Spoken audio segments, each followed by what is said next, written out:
নাকি শাদী কবরের সাহিত্য।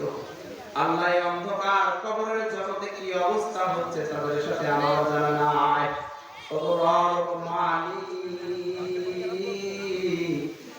তাদের সমস্ত হিসাব নিকাশগুলোকে সহজ করিয়ে দিন।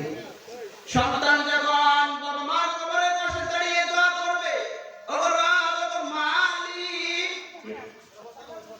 আমি যখন হাঁটতে পারি নাই, চলতে পারি নাই, ফিরতে পারি নাই, ইনকাম করতে পারি নাই, বাবা মা আমার জন্য কত কষ্ট মেহনত করে আমাকে মানুষ করেছেন, ওই সকল বাবা মা গুলো আজ জীবিত নাই, অন্ধকার কবরে আপনার জিম্মায় আমি তাদের জন্য দোয়া করতেছি। আল্লাহ তাদেরকে আপনি আপনার রহমতের ছায়া তলে জান্নাতের বাগান বানায় দেন তাদের কবরটাই।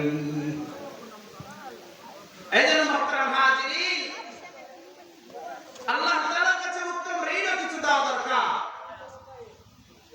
এবং হাদিসে পাকের মধ্যে রাসূল সাল্লাল্লাহু আলাইহি ওয়াসাল্লাম যে তিনটে কথা বললেন, সাদকা জারিয়া, উপকারী ইলম এবং নেক সন্তান রেখে যাওয়া, তাহলে আমি আমার কবরটাকে শান্তিময় জায়গা এই দুনিয়াতে থাকতেই তৈরি করে নিতে পারবো।